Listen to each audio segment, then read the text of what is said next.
Kita akan melangsungkan ibadah kita di pagi hari ini. Saya undang kepada setiap kita untuk berdiri dari tempat duduk masing-masing. Dengan sikap doa, kita mengarahkan pandangan kita kepada Tuhan.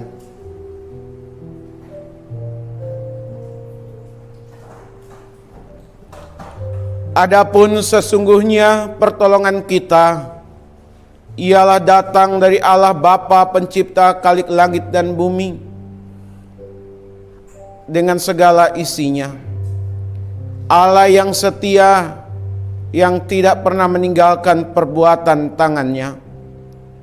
Turunlah atas kita sekalian damai sejahtera dari Tuhan kita Yesus Kristus melalui pertolongan Roh Kudus. Amin.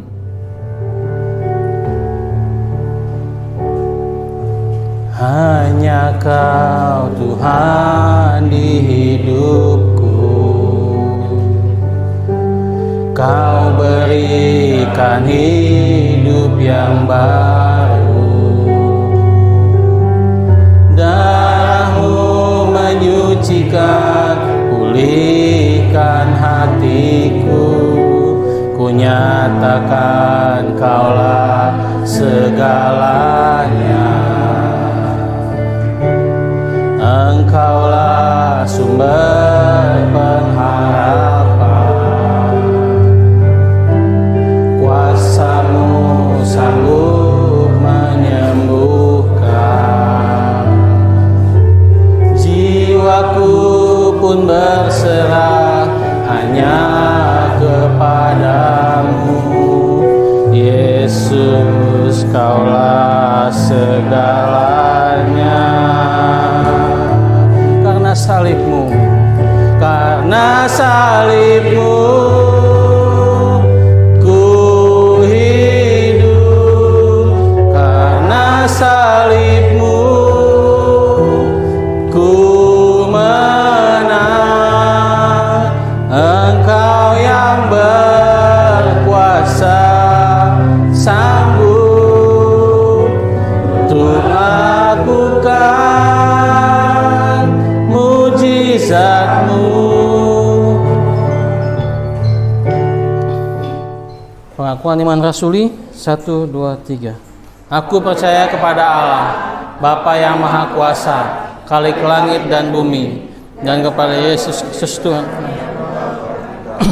yang dikandung daripada Roh Kudus, lahir dari anak darah Maria, menderita sebuah pemerintahan Pontius Pilatus, disalibkan, mati dan dikuburkan, turun ke dalam kerajaan maut, pada hari yang ketiga bangkit pula dari antara orang mati, naik ke surga, duduk sebelah kanan Allah, Bapa yang Maha Kuasa. Dari sana Ia akan datang untuk menghakimi orang yang hidup dan yang mati. Aku percaya kepada Roh Kudus, gereja yang kudus dan am, persekutuan orang kudus, pengampunan dosa, kebangkitan daging, dan hidup yang kekal. Silakan duduk kembali.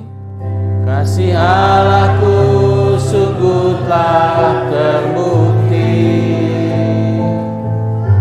ketika Dia sahkan anaknya.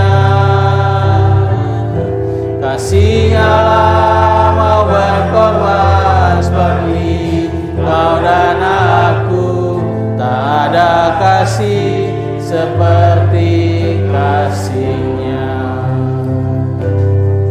Bersyukur, bersyukur, bersyukurlah, bersyukur karena kasih setia-Mu. Ku sembah, ku sembah, ku sembah dan ku sembah selama hidupku. Ku sembah Kau Tuhan. Berterima kasih pagi hari ini kami kembali beribadah bersama-sama di gedung gereja ini. Kami boleh mengingat rentetan peristiwa lebih dari 2000 tahun yang lalu, yang dimana Tuhan Yesus mengalami keadaan-keadaan yang tidak baik, bahkan sampai mati di atas kayu salib. Bukan karena Tuhan Yesus bersalah, bukan karena Tuhan Yesus berdosa, melanggar hukum dan aturan, baik hukum agama maupun hukum di dunia. Semuanya dijalani, dilakukan, dialami oleh Tuhan Yesus karena kasih Tuhan Yesus kepada manusia, supaya manusia tidak binasa, supaya kami memperoleh kehidupan kekal, keselamatan yang abadi. Hanya melalui pengorbanan Tuhan Yesuslah kami diselamatkan, dosa kami diampuni, kami diperdamaikan dengan Allah. Untuk itu kami kembali membuka diri terhadap kebenaran firman-Mu di pagi hari ini. Berfirmanlah kepada setiap kami ya Tuhan. Kami siap untuk mendengar firman-Mu. Di dalam nama Tuhan Yesus kami berdoa dan bersyukur. Haleluya. Amin. Silakan duduk. Salam. Ya, sidang jemaat yang dikasihi oleh Tuhan, pagi hari ini nats kita cukup banyak yang harus dibaca. Ya, dari Matius pasalnya yang ke-26 ayat 1 sampai terakhir, berlanjut kepada Matius pasal 27 ayat 1 sampai ayatnya yang ke-56. Tadi di pengantar ibadah kita sudah membaca Matius pasalnya yang ke-27 ayat 45 hingga ayat 56. Sidang jemaat yang dikasihi oleh Tuhan, silakan baca dari Matius pasal 26 sampai pasal 27 ini di rumah. Ya.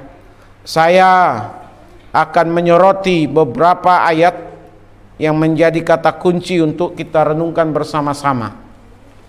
Tema kita pada pagi hari ini yaitu mengenang peristiwa Jumat Agung. Mengenang peristiwa Jumat Agung. Mengapa disebut Jumat Agung? Karena setahun sekali Jumat seperti ini sebelum Paskah lusa kita diingatkan dengan berbagai peristiwa yang terjadi, yang dialami oleh Tuhan Yesus. Tentu saja tidak hanya sekedar terjadi, tidak hanya sebuah peristiwa dari rangkaian-rangkaian peristiwa yang ada, tetapi semuanya penuh makna. Semoga itu menguatkan iman percaya kita. Semakin membuat Bapak Ibu dan saya tetap kuat di dalam Tuhan. Tidak mudah terprovokasi, tidak mudah disesatkan oleh pengajaran-pengajaran yang ada,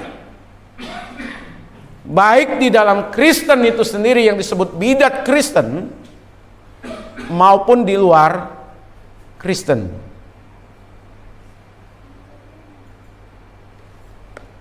Yang pertama dalam peristiwa Jumat Agung ini untuk kita kenang yaitu peristiwa pengkhianatan. Yesus Kristus dihianati, sidang jemaat.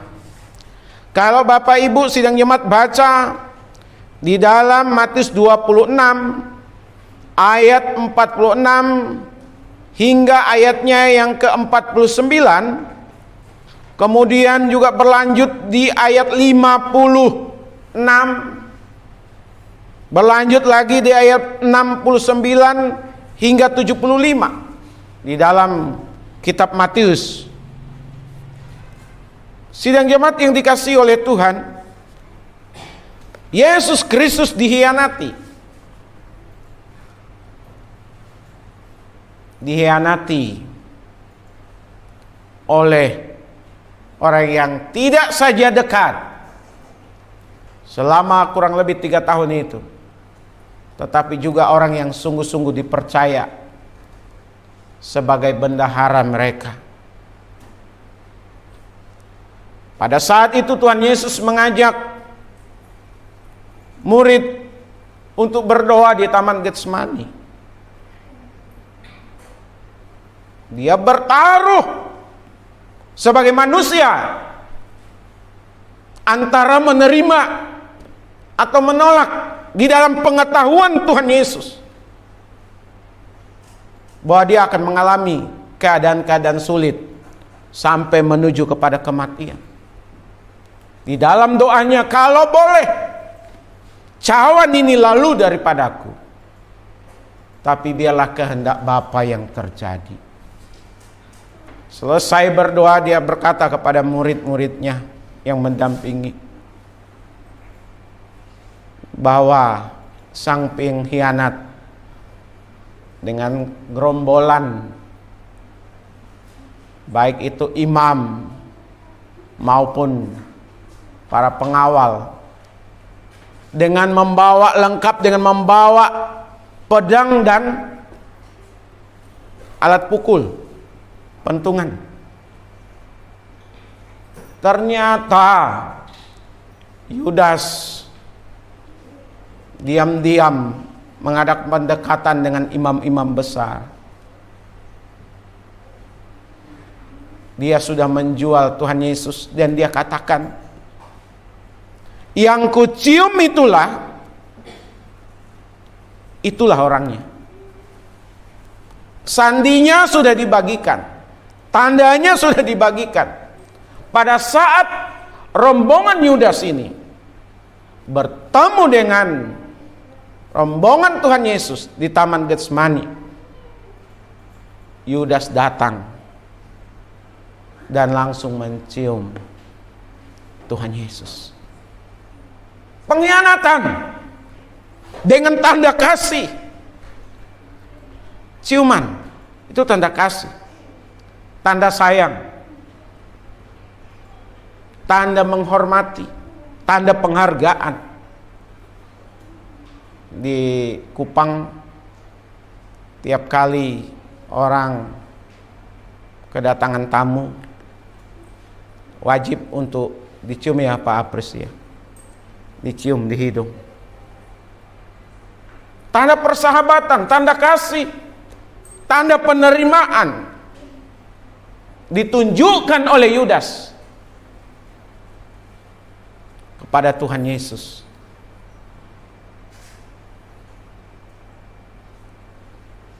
Terjadilah peristiwa penangkapan. Dihianati oleh orang yang terdekat, oleh orang yang dipercayai. Itulah peristiwa di sekitar Jumat Agung, di mana Yesus Kristus dikhianati. Tidak hanya Yudas yang mengkhianati, murid-murid Tuhan Yesus yang lain pun mengkhianatinya.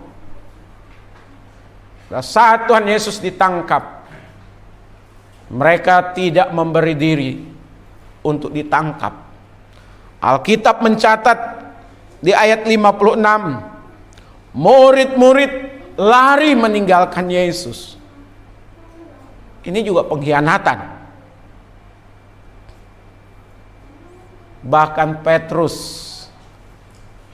yang begitu berkoar-koar berkata, yang lain boleh pergi, boleh berkhianat, tapi dia tidak.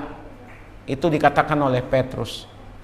Tapi Tuhan berkata, sebelum ayam berkokok, kamu sudah menyangkal aku.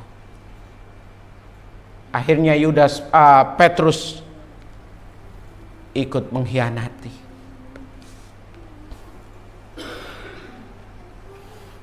Bapak Ibu sidang jemaat, dikhianati itu bukan hal yang nyaman, bukan hal yang mudah. Istilah kita ditusuk dari belakang. Hati-hati. Kalau Bapak Ibu pernah mengalami pengkhianatan, dikhianati oleh pasangan, dikhianati oleh pacar, dikhianati oleh keluarga besar, dikhianati oleh teman atau sahabat, sidang jemaat, Tuhan Yesus sudah terlebih dahulu mengalaminya.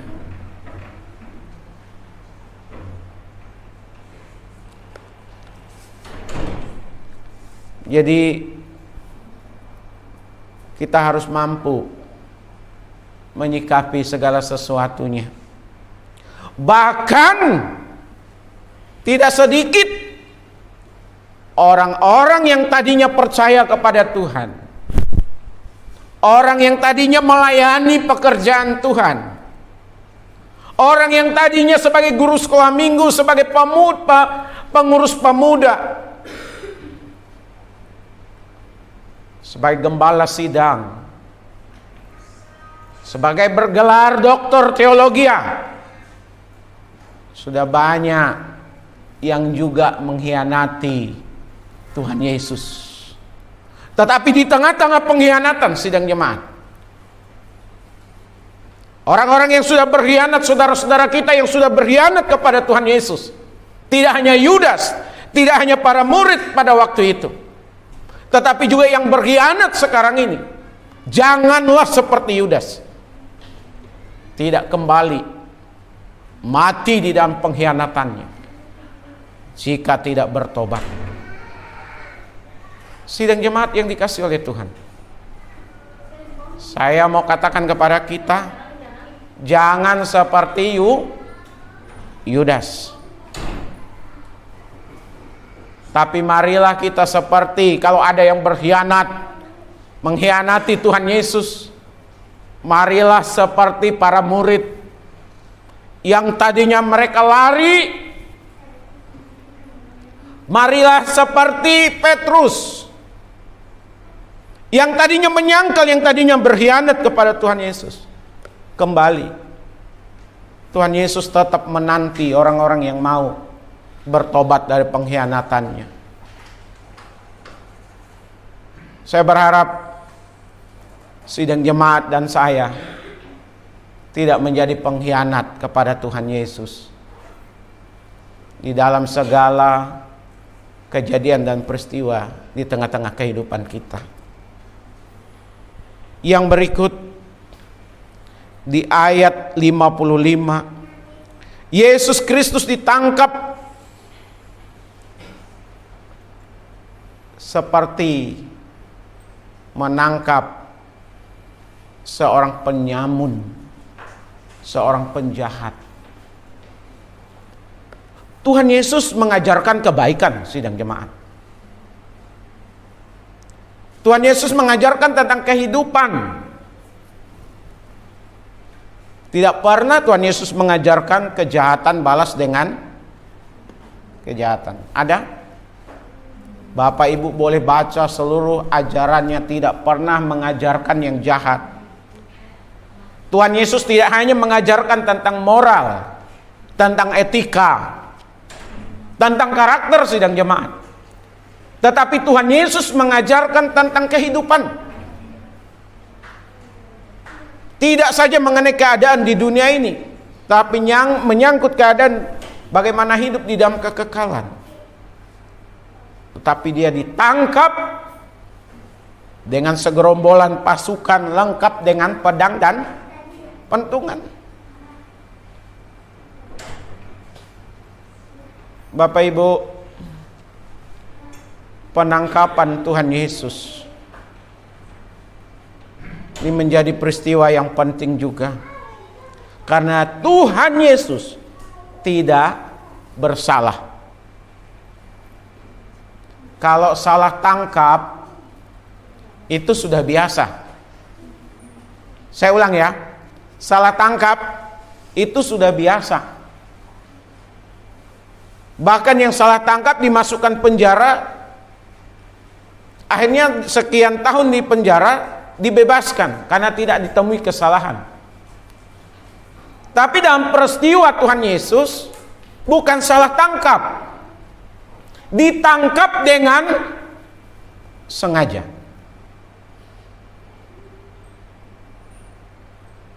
Sidang jemaat, apa yang dialami oleh Tuhan Yesus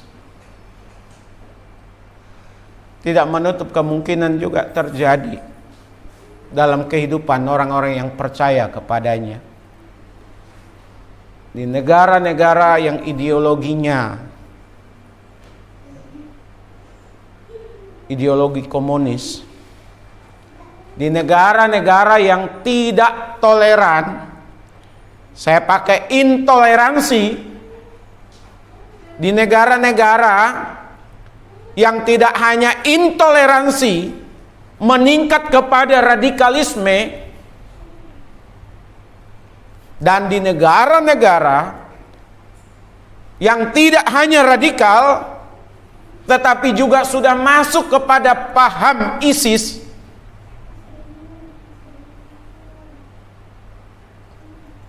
tidak sedikit orang yang ditangkap-tangkapi sidang jemaat karena imannya kepada Tuhan Yesus. Kalau ada yang mendengar khotbah saya hari ini melalui YouTube, yang mendengar hari ini, dan itu terjadi dalam kehidupan Bapak Ibu karena iman percaya Bapak Ibu, lalu Bapak Ibu ditangkap, Bapak Ibu diinterogasi, bahkan lebih dari itu, sidang jemaat, Tuhan Yesus sudah mengalaminya. Itu menjadi penghiburan, menjadi kekuatan untuk Bapak Ibu sanggup menanggung beban yang ada. Kita harus berdoa banyak Bapak Ibu, khusus untuk negara kita. Sejak awal Januari hingga hari ini April, yang saya baca di koran Kompas, sudah 90 lebih teroris, mereka yang berpaham radikal ditangkapi dengan alat-alat bukti, tidak salah tangkap. Ini bagaikan bongkahan es di permukaan air laut. Kelihatannya kecil, kelihatannya tidak banyak, tapi di bawahnya, di tengah-tengah masyarakat Bapak Ibu, dan ini tidak hanya ada di kota besar, tidak hanya di 1-2 provinsi, sekarang ini sudah merata hampir semua provinsi di negara kita. Jika masyarakat lemah, pihak keamanan dan pemerintah tidak didukung, maka intoleransi, radikalisme, dan teroris itu akan menguasai negara ini. Bapak Ibu, kalau sudah dikuasai, Bapak Ibu dan saya sebagai orang yang percaya kepada Yesus, jangan harap hidup kita tenang, jangan harap hidup kita aman. Bisa jadi kita juga ditangkap-tangkapi. Saya tidak sedang menakut-nakuti.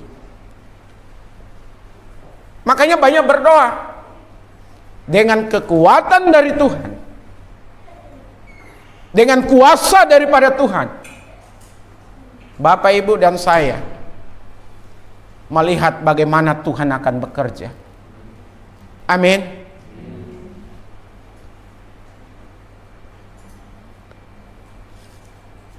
Tuhan Yesus ditangkap bukan karena salah tangkap, tetapi sengaja ditangkap. Yang ketiga, Yesus Kristus diadili di pengadilan yang penuh rekayasa. Di ayatnya 57 sampai ayat 66 dari pasal 26. Kemudian Matius pasal 27 ayat 11 sampai ayat 26. Yesus Kristus diadili di pengadilan yang penuh rekayasa. Yang penuh dengan rekayasa. Bapak Ibu boleh baca itu dari ayat-ayat yang saya sebutkan tadi. Diadili tetapi sudah rekayasa. Baik pengadilan Pilatus maupun pengadilan agama. Diadili bukan melihat benar atau salah, tetapi langsung vonis, Bapak Ibu. Sebab Alkitab mencatat tidak ditemui kesalahan sedikit pun pada diri Tuhan Yesus. Pengadilan yang tidak benar selalu ada rekayasa. Biarpun benar orang itu, biarpun tidak bersalah orang itu, kalau memang tujuannya harus dinyatakan salah, rekayasa dibuat sedemikian rupa. Sampai-sampai istri Pontius Pilatus mengatakan dia terganggu dalam tidurnya karena bermimpi yang serem. Makanya dia pesan kepada suaminya yang adalah wali negeri itu, utusan dari Romawi, jangan campur tangan. Karena pengadilan sudah direkayasa sidang jemaat. Dia coba untuk berbuat. Dia coba untuk memberikan pilihan kepada masyarakat. Pilih membebaskan Barabas atau pilih membebaskan Yesus. Karena sejak awal dalam peristiwa penangkapan sudah sedemikian rupa, maka di dalam pengadilan pun sudah diolah sedemikian rupa. Mereka tetap memutuskan Tuhan Yesus harus dijatuhi hukuman mati. Vonis, tidak ada pembelaan. Yang ada adalah bagaimana saksi yang berkhianat, saksi yang tidak benar dihadirkan untuk mempertegas, memperkuat vonis yang dijatuhkan.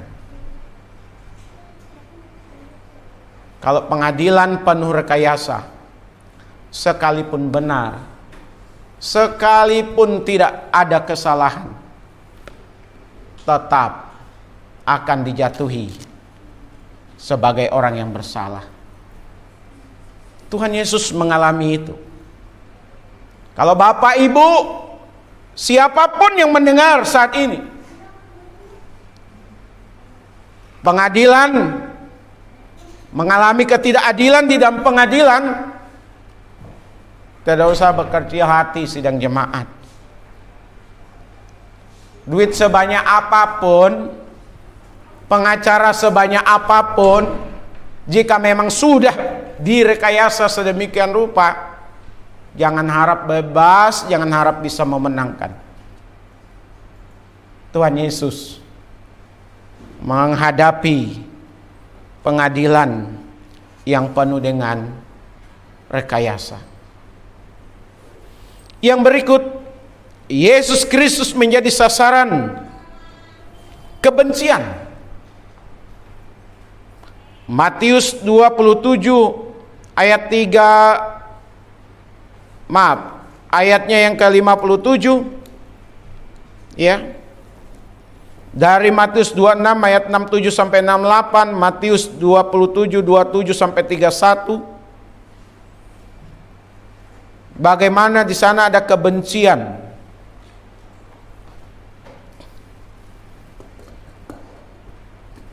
Orang kalau sudah benci gak akan pernah ada senyum dan tindakan kebaikan.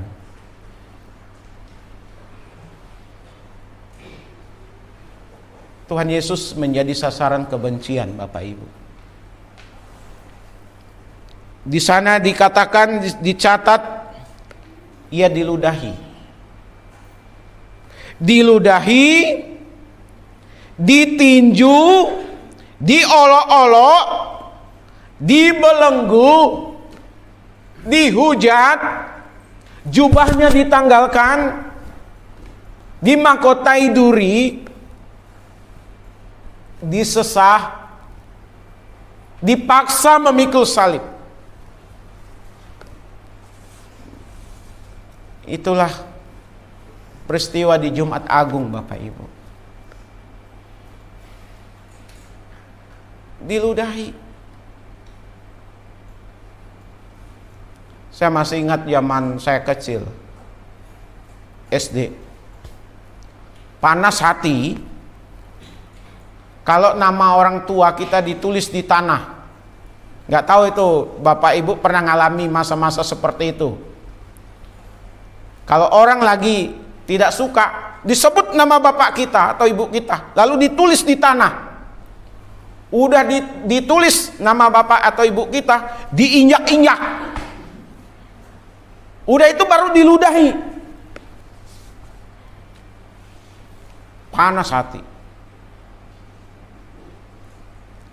Lalu saya ingat peristiwa zaman SMA. Ada teman naksir seseorang, suka dia, tetapi yang dia sukai tidak memberi respon,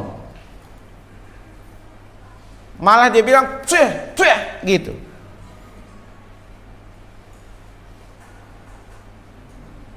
Diludahi. Tuhan Yesus menjadi sasaran kebencian.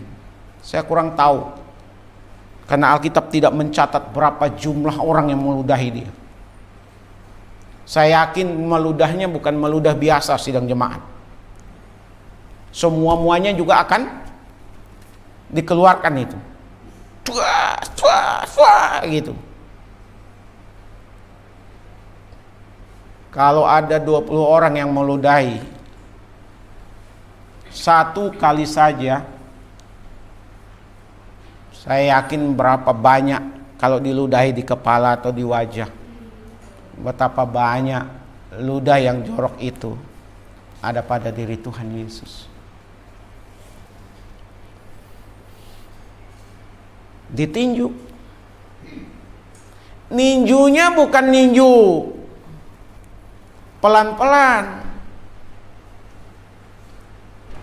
Saya pernah menyaksikan orang yang ditangkap karena dia maling,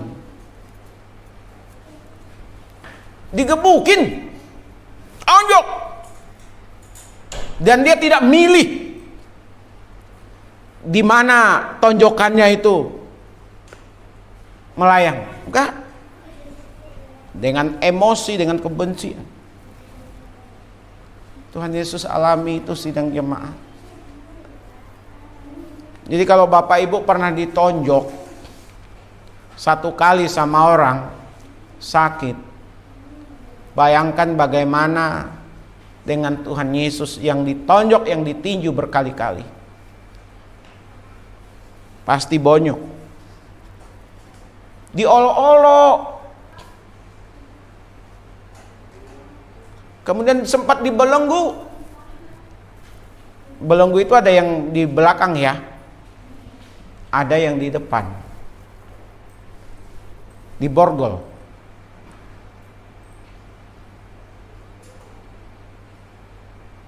Dan itu jadi tontonan. Disesah. Kita nggak tampilkan filmnya.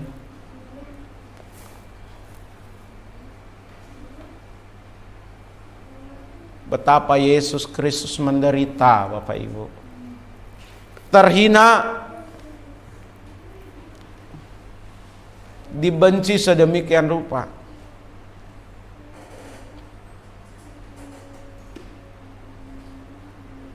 Dan sampai hari ini tidak sedikit orang yang membenci Tuhan Yesus. Bahkan pengikut Tuhan Yesus juga menjadi sasaran kebencian. Ini yang Bapak Ibu harus ingat. Percaya kepada Yesus, harus siap memikul salib. Karena kehadiran Bapak Ibu belum tentu disukai orang.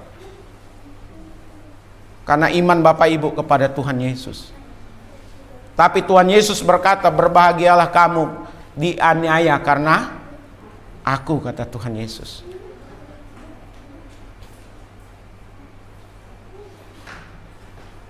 Ini udah berlaku umum sidang jemaat. Udah Chinese, Kristen lagi. Di tengah-tengah lingkungan masyarakat yang intoleransi dan memiliki paham radikal.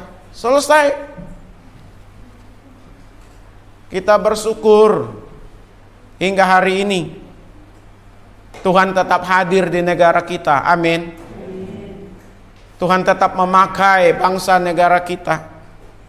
Tuhan tetap memakai elemen masyarakat sebagian besar, tokoh-tokoh politik sebagian besar yang masih mempertahankan Pancasila dan Undang-Undang Dasar 45 sebagai dasar, sebagai ideologi bangsa negara kita. Itu sudah terbaik. Sudah terbaik bagi bangsa kita. Bangsa lain, negara lain belajar ke Indonesia, tetapi bangsa sendiri mulai mau mengganti Pancasila sebagai dasar negara.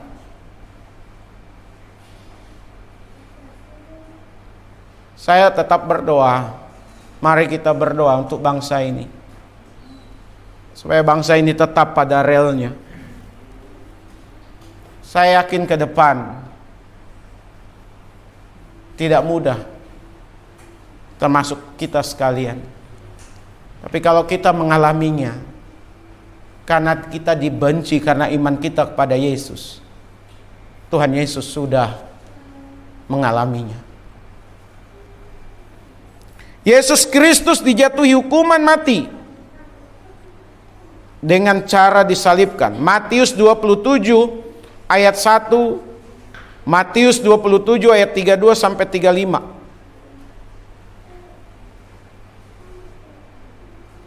Yang kelima, Yesus Kristus dijatuhi hukuman mati dengan cara disalibkan. Jadi tontonan Bapak Ibu. Kenapa? Kenapa harus disalib? Secara politik, supaya orang-orang yang menyaksikan peristiwa penyalipan menghindar, tidak mau melakukan sesuatu yang dianggap bersalah. Peristiwa penyalipan sama juga dengan cuci otak. Jangan coba-coba melakukan kesalahan. Kalau tidak, hukum mati dengan cara disalib. Bapak Ibu yang dikasihi oleh Tuhan Yesus, biasanya peristiwa penyalipan itu 2-3 hari setelah disalib, orang itu baru mati sidang jemaat. Sengaja dibiarkan menderita. Ya. Tapi Tuhan Yesus, tadi kita baca itu dari jam 12 udah terjadi kegelapan, ya. Karena mau menjelang Paskah. Jadi mayat atau orang yang disalib harus sesegera mungkin dimatikan itu. Tapi karena Yesus Kristus sudah babak belur, dihajar habis-habisan, ditinju, disesah, dimahkotai duri, semua darah keluar, dan dia menghembuskan napasnya yang terakhir sebagai manusia karena peristiwa atau karena hukuman itu. Bapak Ibu yang dikasihi oleh Tuhan Yesus, Tuhan Yesus mati. Yang dua itu karena masih dalam kesadaran, belum mati, untuk dimatikan supaya segera mungkin dikubur, diturunkan dari salib, kakinya dipatahkan sidang jemaat. Yang dua orang itu. Tapi Tuhan Yesus tidak. Untuk membuktikan bahwa Yesus sudah mati, benar-benar mati, makanya lambungnya ditusuk itu. Untuk memastikan dia itu masih hidup atau udah mati benar-benar. Makanya Alkitab mencatat keluar air, darah dan air, membuktikan dia sudah mati. Yang mati di atas kayu salib itu adalah Yesus. Titik, sidang jemaat. Alkitab yang mencatat. Di luar sana mengatakan yang mati itu bukan Yesus, tapi salah seorang muridnya. Ada yang mengatakan Yudas Iskariot. Diubah wajahnya oleh Tuhan. Dialah yang ditangkap. Dialah yang menggantikan Yesus. Seolah-olah yang ditangkap, yang mengalami penyiksaan, yang menjadi sasaran kebencian, yang disesah, yang mati di atas kayu salib itu adalah Yudas atau salah satu dari murid yang lain, bukan Yesus. Ini saya mau sampaikan kepada Bapak Ibu, supaya Bapak Ibu dan saya, siapapun kita, jangan terkecoh, jangan sesat pikir dan mau disesatkan oleh apa yang tidak tertulis di Alkitab. Amin. Jadi Alkitab mencatat Yesus Kristus dijatuhi hukuman mati dengan cara disalib, dan Tuhan Yesus memang benar-benar mati di atas kayu salib.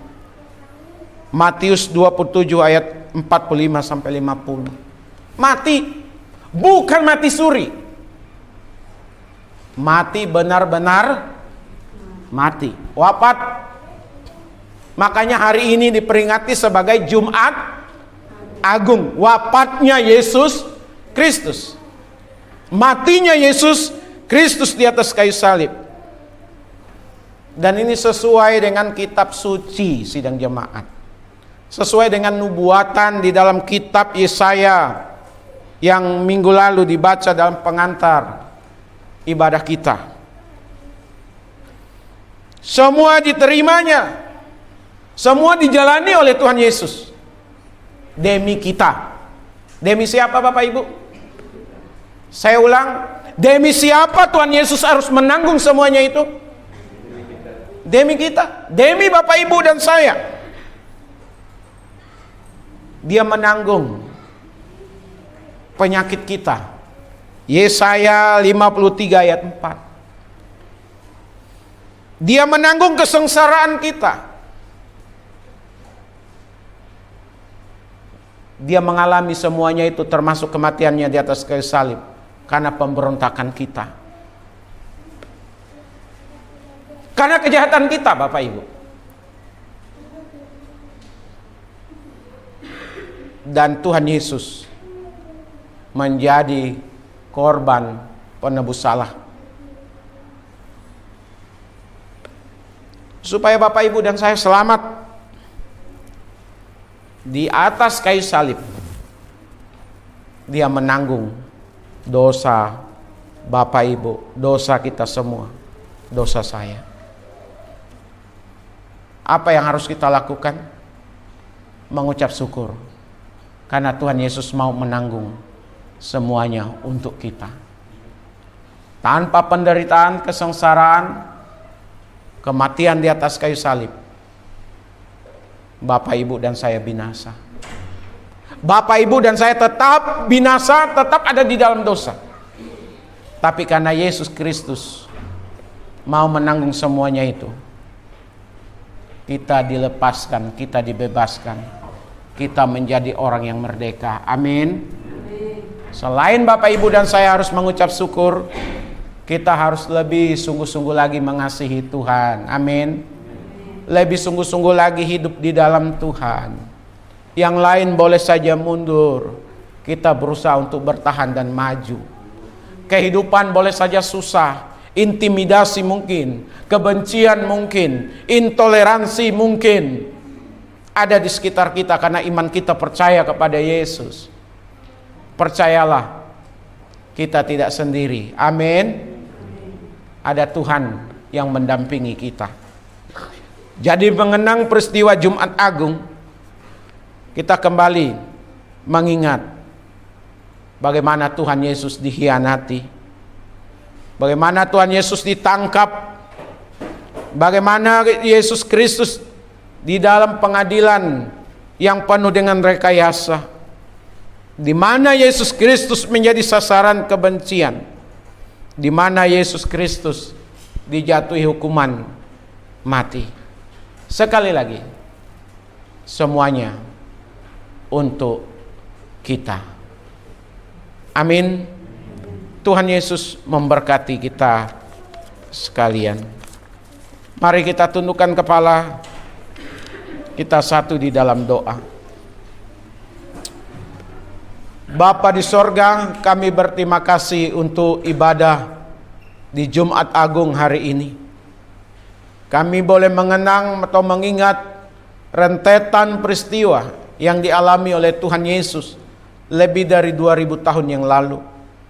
Semua dialami, semua diterima, semua dijalani oleh Tuhan Yesus karena kasih Tuhan Yesus kepada setiap kami. Terima kasih untuk kebenaran firman-Mu.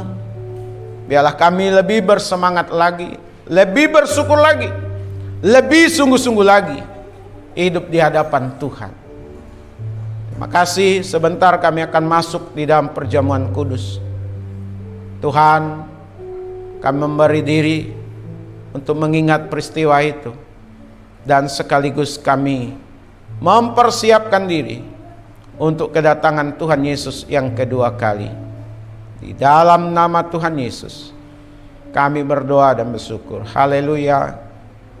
Amin. Saya undang yang pertama.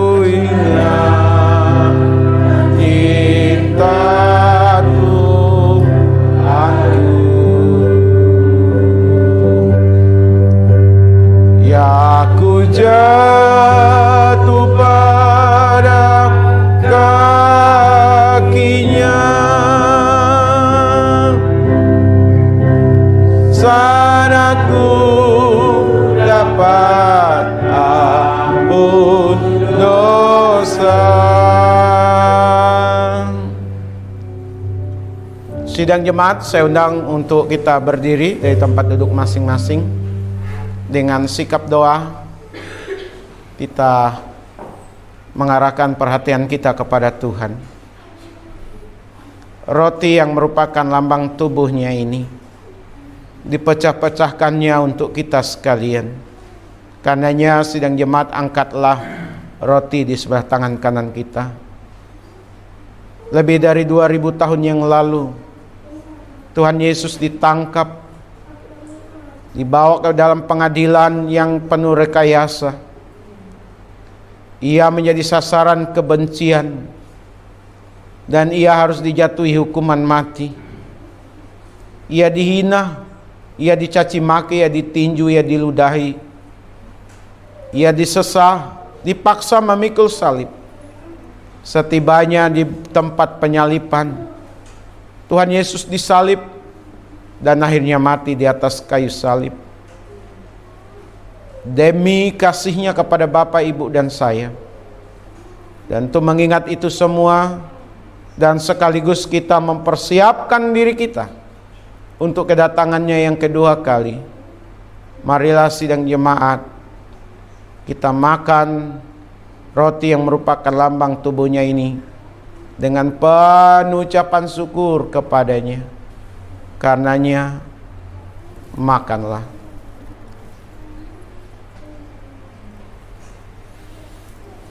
Kita angkat air anggur yang merupakan lambang darahnya ini di sebelah tangan kanan kita.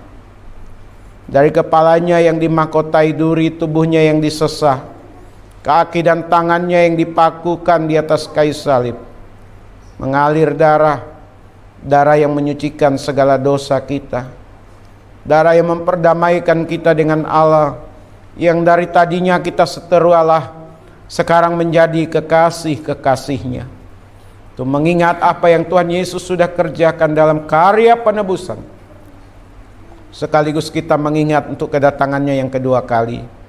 Marilah kita minum air anggur yang merupakan lambang darahnya ini dengan penuh ucapan syukur kepadanya. Untuk itu, minumlah.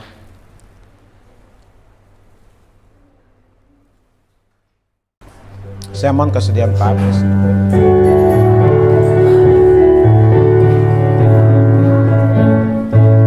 Hidup ini adalah kesempatan. Hidup ini untuk melayani Tuhan. Jangan sia-siakan waktu yang Tuhan beri. Hidup ini harus jadi berkat. Oh Tuhan, pakailah hidupku selagi aku masih kuat.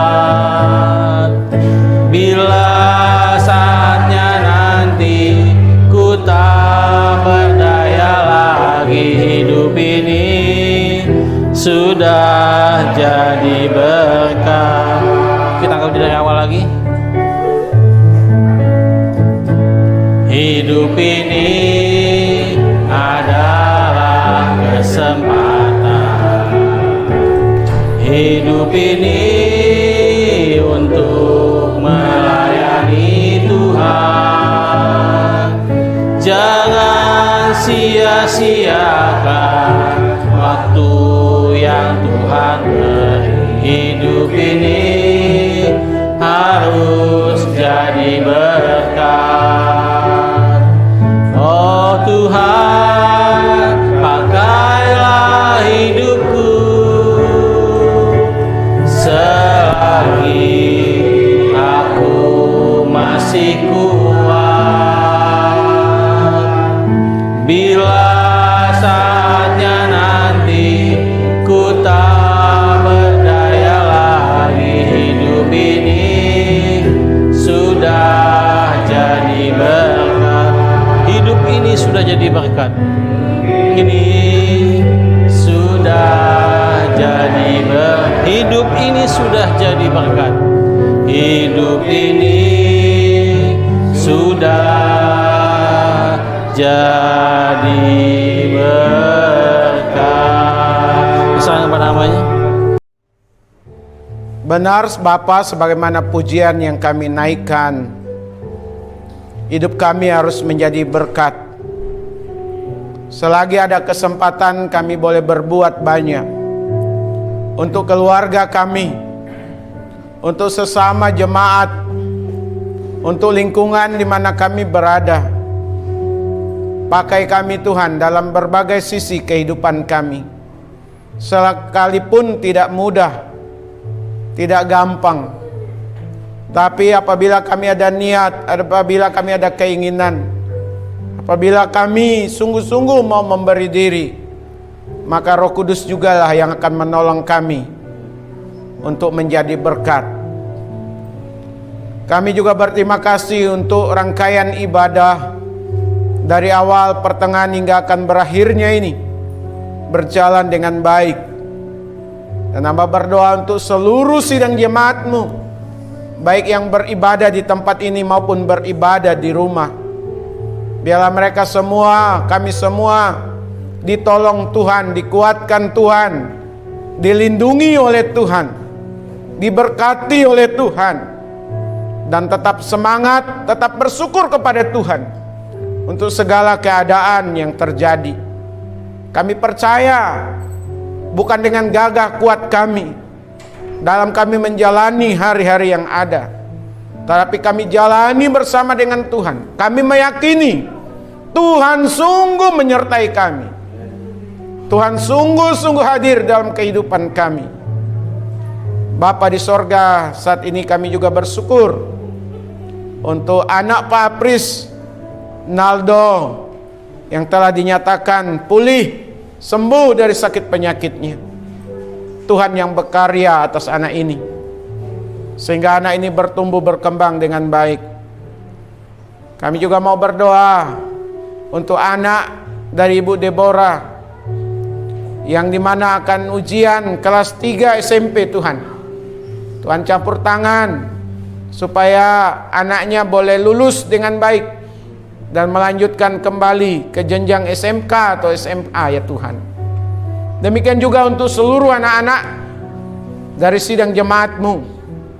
Biarlah mereka dalam pertumbuhan, dalam perkembangan yang baik, menjadi anak-anak penurut, anak-anak yang taat kepada orang tua, anak-anak yang sudah mulai memikirkan masa depan, anak-anak yang tidak disesatkan oleh orang-orang tertentu dari pengaruh-pengaruh yang salah, yang jahat Tuhan, yang ingin menghancurkan, merusak masa depan anak-anak ini.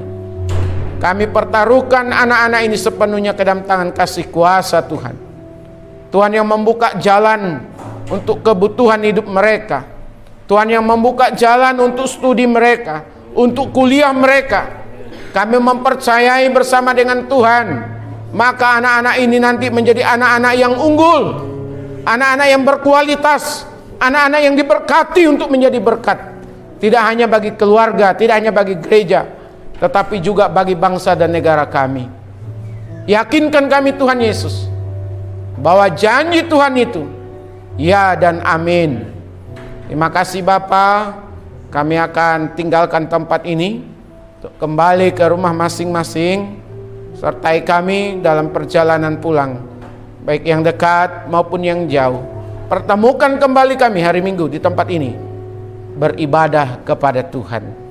Di dalam nama Tuhan Yesus kami berdoa dan mengucapkan syukur kami. Mari kita bersama-sama mengucapkan doa Bapa kami. Bapa kami yang di sorga, dikuduskanlah namamu, datanglah kerajaanmu, jadilah kehendak-Mu di bumi seperti di sorga. Berilah kami pada hari ini makanan kami yang secukupnya, dan ampunilah akan kesalahan kami, seperti kami juga mengampuni orang yang bersalah kepada kami. Dan janganlah membawa kami ke dalam pencobaan, tapi lepaskanlah kami daripada yang jahat. Karena Engkaulah yang punya kerajaan dan kuasa sampai selama-lamanya. Amin. Sidang jemaat milik Tuhan, kekasih-kekasih dari Tuhan Yesus, arahkanlah hati dan pikiran dan terimalah berkat yang daripada Allah. Adapun kasih karunia dari Bapa kita di sorga, damai sukacita di dalam Tuhan Yesus, pimpinan penghiburan pengajaran dari Roh Kudus menyertai kita sekalian hari ini, besok, bahkan sampai selama-lamanya. Amin.